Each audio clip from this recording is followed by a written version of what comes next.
Good morning, good afternoon, good evening. I hope God's peace and presence has been made manifest in some form or fashion, perhaps through a kind word of someone or a quiet moment that you've had to just feel His love for you. Because He does. No matter where you are today, He so loves you. A lot of my colleagues lately have been receiving messages of them sharing these apocalyptic messages that are trying to basically scare the hell out of people. You know, you better follow Jesus these days or else kind of thing. I am not one to tell you to follow Jesus out of fear. It's out of love we choose to walk with Him. And out of a deep and profound joy that no pandemic can take away from us. So I'm not one of those fear-mongering, bully pulpit pastors who do that with the faith. I'm just not. And so me, I tend to be rebellious and try some different things. I'm going to try something different today in this devotion time. And I want to look at a scripture that there I can see you now, that comes from Genesis 19. It's a story about Sodom, of all things. Where the heck am I going with that, right? It's about a man named Lot, L-O-T. Now, I encourage you to familiarize yourself with the story. We hear about, in chapter 18 of Genesis, Abraham trying to fight for Sodom and arguing with God and trying to protect the city of Sodom, saying that, hopefully there's some righteous people there. But you read about Sodom in chapter 18 of Genesis. Genesis 19 is what I'm focusing on, especially the first 11 verses 1 through 11. Now, I'm not doing a Bible study here, so I'm just going to be alluding to the story somewhat. So I encourage you, if you're not familiar with it, to stop watching this right now. Go read Genesis 19, 1 through 11, and then come back and turn it on. Okay? Anyway, I want to look at this story. And, across the centuries, this story about Sodom has been approached in a way where you definitely get the idea and understanding that Sodom is the original Sin City. Sorry, Las Vegas, but Sodom was. Okay? And a city that has been associated through the centuries with angry sex mobs, if you will, and sodomites. But there's more to the story that I think can really help us in today's world and what we're going through. Yeah, let's see where this goes. To begin with, this story is not about sexuality. It is about hospitality. I cannot emphasize this enough. It's not about sexuality, but about hospitality. Okay? So, in this story, we have two divine beings, referred to in many translations as angels. These heavenly creatures come in flesh and blood, arrive at the city, and they come to the home of Lot. And they say to Lot, that we will stay the night, but we'll stay out here, in the village square or whatever. And Lot is saying, no, you stay in my home. Lot takes a risk in doing that. He knows that, but he embraces a spirit of hospitality, and he's quite humble. In the ancient world, hospitality could be argued was actually much more important than it is today. You had the responsibility of protecting strangers and travelers when they came along your path. And you had a responsibility of keeping your villages from harm. Hospitality was huge. It was essential for the health, the life, and the well-being of everyone. The city of Sodom was certainly chaotic, full of unruly power and vicious ugliness. A community built on the dehumanization of others through sexual dominance. Okay. So in the story in Genesis 19, when this angry mob, if you will, enters the scene, they're uninterested in having consensual or caring relationships with others. Okay? The men of Sodom, they are focused on power and dominance and dehumanizing those that they view as different than them, those who they view as somehow less than human than them.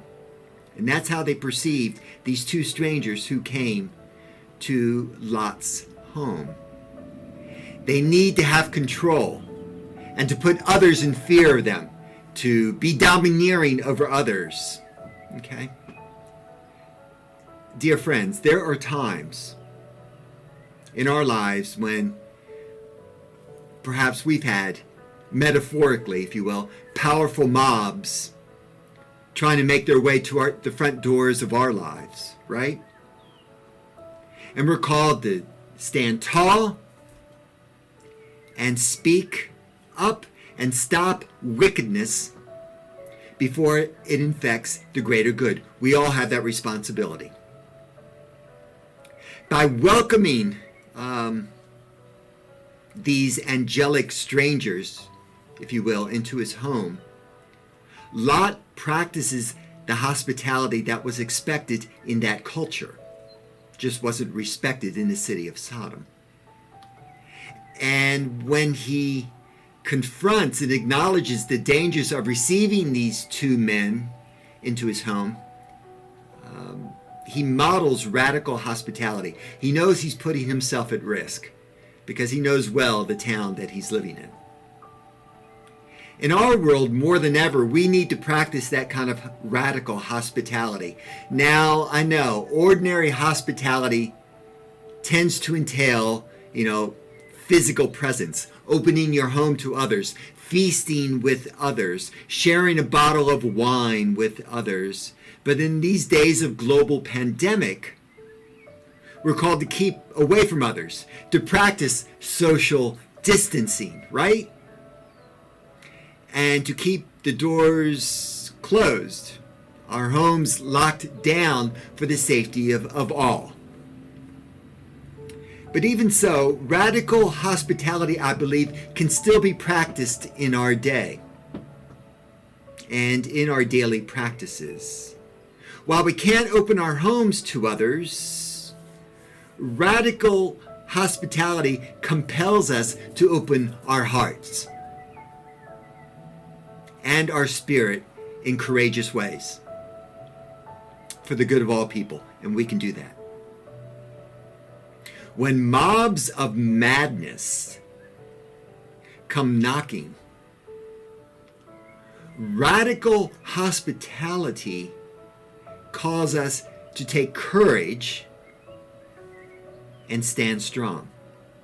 Here we are in the month of March. And March Madness has taken on a whole new meaning for us in our society. One that we certainly didn't expect a couple months ago. It's a madness to which we must respond this day. With the needs of our neighbors growing, with financial suffering increasing, and the death toll rising, it's easy to lose faith. And we can feel stuck. We can feel like our hands are tied, right? And our hearts are hurting because we all want to help. I do believe that. As we watch the community around us, in some ways, the community we love, just sinking into these graves of despair and hopelessness. And so we find ourselves fighting off fear and depression and pushing against despair for the sake of our sanity, for the sake of our families, and for the sake of our community in church. Like the story of Lot, this living nightmare may even force us at times to think the unthinkable, or and give up the unimaginable. I mean, for the sake of those divine strangers who were in his home that evening, in the home of Lot, he does what certainly is the unthinkable. He offers that mad mob, which is demanding those two strangers to come out, and they want to have their way with them. He offers his daughters, his very flesh and blood, his legacy. He offers to that insane mob out there, rather than the two strangers who he has offered hospitality to. Now, we can respond to Lot's action in several ways. Okay? We can rationalize the offering of his daughters to that mob, that somehow that was acceptable in that culture, that practiced and understood that women were seen as second-class citizens, and that the women's body was not their own body, was not their own, to do with as they wanted. Or we can shame Lot for doing the unforgivable, treating his beloved daughters as property. Or we could try to be charitable to this man, Lot, who was stuck between a mob and a moment of insanity.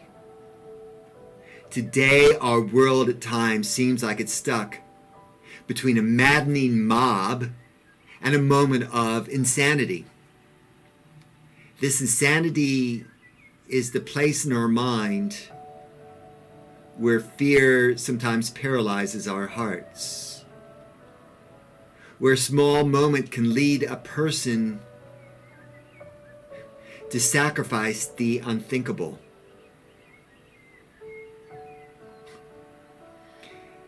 These moments of insanity are the moments when we just want to give up, or we will do anything to end the suffering. That's a scary place to be. We want the pain of loneliness that many of us are feeling right now to just end, right? But in these dark and depressing moments, when we have them, that is where I think we do think the unthinkable, where we may even consider the unimaginable, as Lot seemingly did. But there's hope, and it slips through the crack in the door, and we see it in this story in Genesis 19. Those heavenly strangers, they open up the door because Lot is out there talking to this angry mob, and they crack open the door and they reach out and they pull Lot in because this angry mob was about to attack Lot. And they pull Lot back into the safety of his home, and in a sense pull him out of his madness of what he was thinking at that moment. And so it is with us. There's a holy hand that reaches through the crack of the door of our hearts and wants to pull us back into sanity and there's some sense of perspective in this day and age.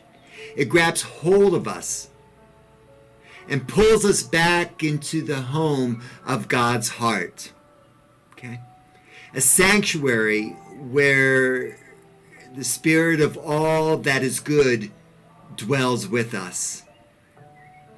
When we bravely face the growing fears of our day with radical hospitality, our faith opens a way for hope and the Holy Spirit to deliver us. God's love offers us this kind of hope. Sometimes our faith is fragile, right? And we must lean on the faith of others to bring us back to the home of God's heart.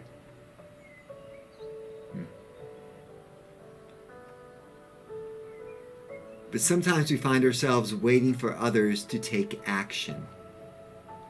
But perhaps we shouldn't wait, because I do believe we are most able to see hope in our own lives when we offer it to others. I do believe we are most able to see hope in our own lives when we offer it to others. And we are that hand reaching out and pulling others back into a realm of hope and sanity and perspective.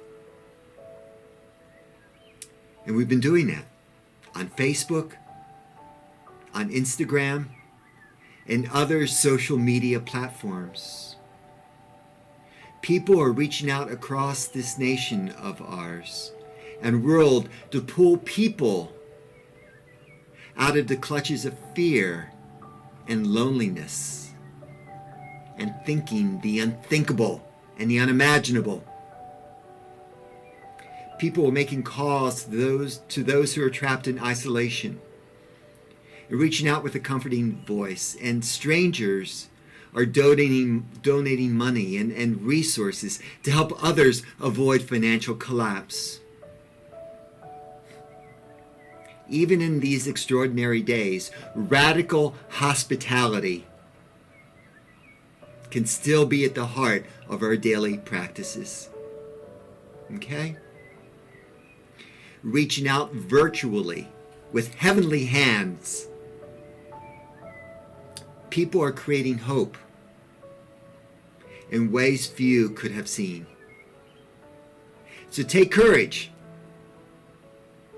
Let's stand against the mad mobs of crooked greed and lustful power that hoards wealth and resources, and let us use our resources to lift up those in need, giving money and food, and yes, even toilet paper when we have more than enough. Take courage. Let's stand against mad religious mobs of fear-mongering, of you better follow Jesus or else. Let us stand against that spread of fear-mongering that shames people and fills them with terror. And let's proclaim a God of love, of hope, a God who would never use a virus as an act of wrath, a God who would never leave anyone behind. Remember, God hasn't forsaken or forgotten us. The name Emmanuel means God with us. Jesus, the incarnate, the embodiment of God himself, the very Son of God, who stretched out his hands across all of our human divides and healed the sick and raised the dead, is the one who pulls us out of our darkness, out of our despair and death.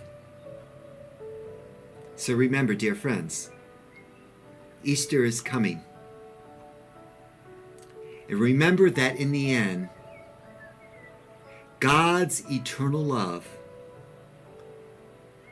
will pull us out of the grave. We ultimately have nothing to fear. God bless you. Please take care of yourself and each other. Be kind to one another. And love your neighbor. Peace be with you.